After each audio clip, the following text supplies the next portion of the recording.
Welcome back to the Relationships Made Simple for Men podcast with me, Bryce Bauer. Today, I'm going to be talking about the 4 pillars of confidence.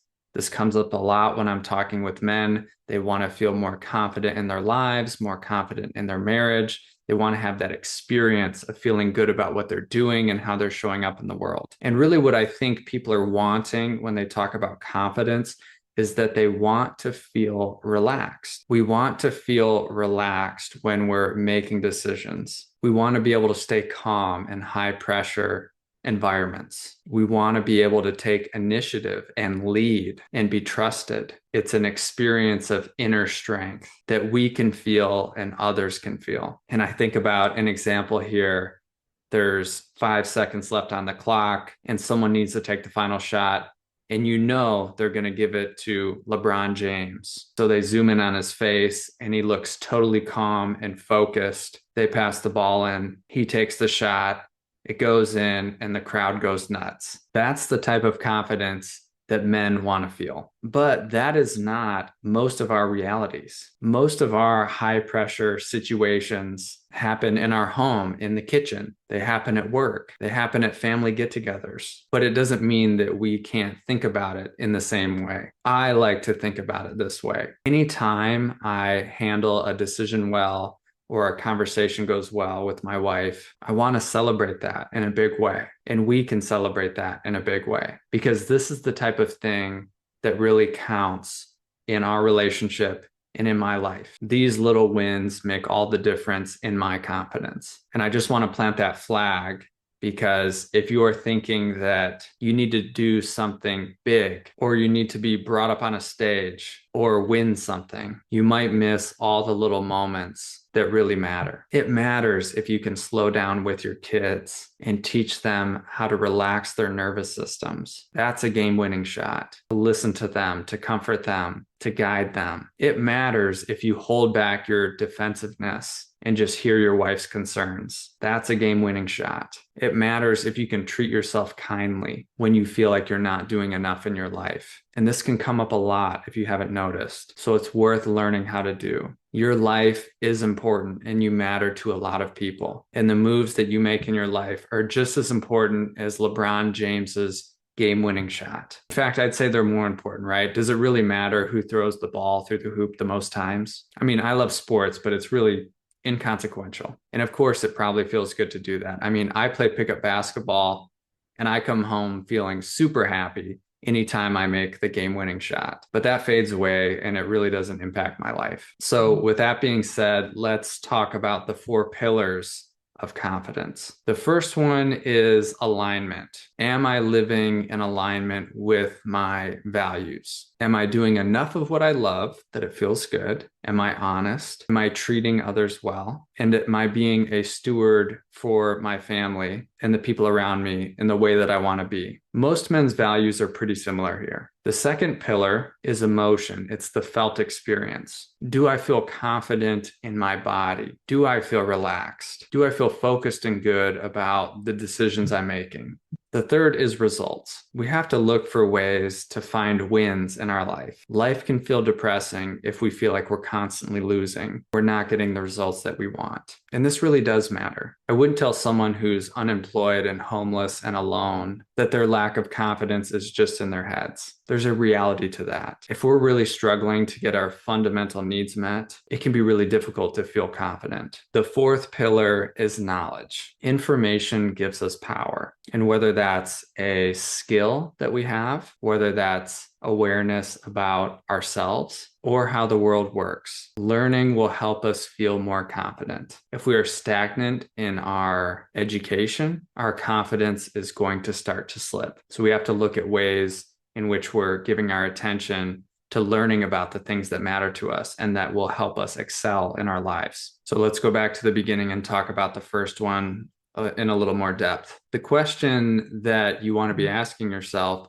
is, am I living my life in alignment with my values? And you'll want to look at your work, your hobbies, your relationship and family time, your ability to express your own creativity, and your health. And a really good example is if you're spending 40 to 50 hours a week at a job that you hate, you're probably not going to feel confident, at least for half of the time that you're awake. And this can even suck the energy and life out of you for when you're not at your job, because you're thinking about how much you don't like your job. And I realize that it can be really difficult to find a career that you love.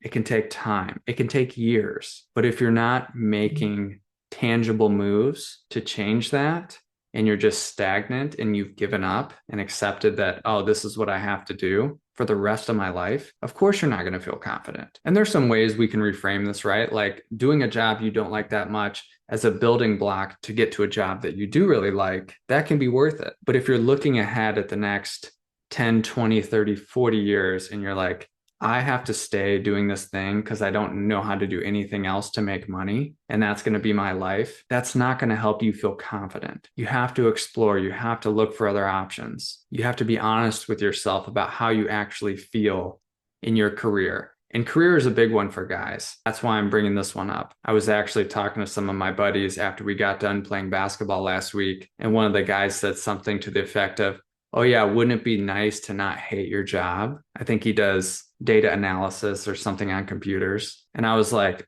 I don't hate my job. I love my job. And he was like, really? That's so cool. And I realized in that moment how common it is for men to really dislike their jobs and to just give up. So that's one way that you can start to align your life more with what you actually want. And that will build confidence. Even if it hasn't changed, if you have hope, and if you're making moves in the direction that you want to go, that will help bolster you. The second pillar is the emotional experience. And I'm aware that I'm going to slightly contradict what I already said, because I think all of these pillars impact each other. But there is a way to feel confident in any given moment, no matter your situation. What you do externally is the expression of your confidence, but it's really rooted within. Do I feel good about who I am? Can I feel into my inherent goodness, just being a human on this earth? Because life is hard. Everyone gets dealt different cards and different privileges, different setbacks. And regardless of that, can I trust that I have worth by just being here? And there's nothing I really have to do. When I was living in Hawaii, I met a guy. He was a monk, actually. I'm not sure if he was Buddhist or something else. But I met him at the farmer's market, and he was just going around asking different vendors if he could have some food. And he had an orange robe and shaved head, the whole deal. And he stuck out. And I remember I went up and talked to him, and I was asking him about how he got to Hawaii and what he's doing. And basically, he had just showed up in Hawaii, was sleeping outside, didn't have a job, and trusting that the world and the people in it would provide. And this was so mind-blowing to me, and it was so cool. I was like, you can do that? You can just not work and not do anything? And what was ironic was that I really respected it. I think other people did too. He seemed like a happy guy. And even though that's not how I want to live my life, it just goes to show that it's possible to feel confident, relaxed, happy without really accomplishing anything or having anything. And this is something we constantly need to attend to, whether or not we're having success in our lives, is how are we feeling about ourselves? And it's not a grandiose, I'm better than everyone else, I'm smarter, and looking down on others and judging. I think life will kick your ass if you start doing that. Real confidence is grounded. It's secure. You don't have to prove anything to anyone else. It's something you just know inside. And that's something to try on and practice. And it will come and go. I mean, throughout my day, there are times when I feel more or less confident, and sometimes when I feel myself go down into feeling powerless or not enough. I need to make that move and have compassion for whatever I'm dealing with in that moment. See that I'm a good person. And I invite you just to take a breath into that right now. You are a good guy that is doing your best. Now I want to move on to the third pillar, which is results. And this is going to look different for everybody, right? Like the monk, he might have been getting the result that he wanted in his life. You might want to have a really healthy body. You might want to have a thriving business. You might want to have a wife that feels really safe with you, or children that are independent and confident in themselves. We can't discount the result. And these are all interconnected, because the more that we can feel that felt sense of confidence in ourselves, align our lives with our values more and more, the more that we'll get the result that we want. And when we get more results that we want, it fuels our tank to go back and take more risks, sometimes fail, and then also experience more success. And you'll know if you're in this flow because things will start clicking more. You can't put the cart before the horse. I work with some guys that have made a ton of money and are really unhappy. They've had a lot of success in their careers, but they've missed tending to other things like their marriage or their mental health, their work-life balance,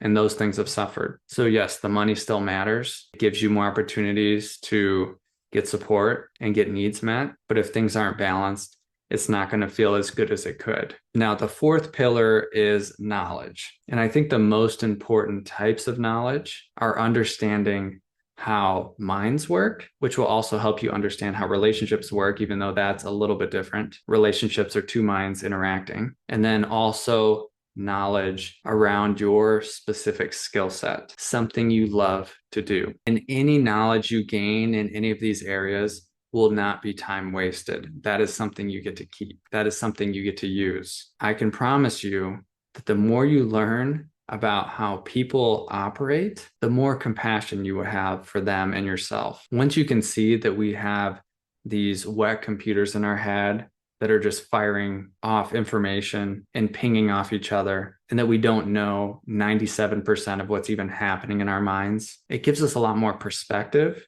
We have a lot more grace and patience. We can tend to the root causes in our own experience.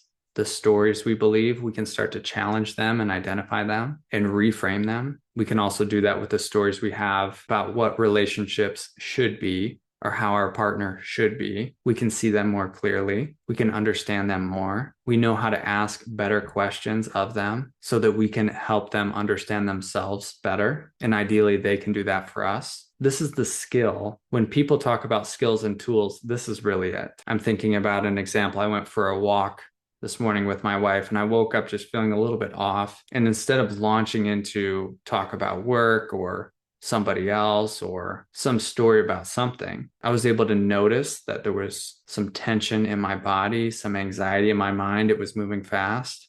And so I asked my wife if we could just walk quietly while I processed that. And we did for like 5 minutes. Then I was able to come back with better information, more vulnerability, and realized that I hadn't slept that well, even though I initially thought I did, that I was feeling overwhelmed by all the to-dos of today, and that I was kind of shutting down. And there was some numbness there. And as soon as I said that, my wife understood me more. My body relaxed more. I had more knowledge. I had more truth. And then we were able to have a really nice conversation and walk the rest of the time. But if I didn't have that knowledge about myself or a way to get it, who knows what would have happened? Maybe my wife would have felt anxious being around me because she doesn't know what's going on with me. Maybe I would subtly blame her for something. Maybe we get into a fight on the walk and it would just suck. And sometimes those things happen. But the fact that I understand myself well enough and my body enough to make that move, we had a really good time and it woke me up and I felt more confident. Not because I fixed anything. I still had all my to-dos, but I felt like I really had myself. So that's the self-awareness piece of confidence. Now, as far as your creative expression goes, the thing you really want to do, I'd highly suggest continuing to learn about that thing. At some point, when you get good enough at doing something, people will want to pay you to do it because it brings value to them. You're the expert. You can tell them how it works or give them an experience or fix something. And if you like doing that, that's a win-win. And if you aren't getting paid yet to do this thing, odds are you're not experienced enough yet. You don't know enough yet, or possibly you're kind of scared to bring it out into the world. But I really hope that you can, because I think everyone has a unique skill or multiple skills that they can bring into the world that are valuable. And it's a win-win.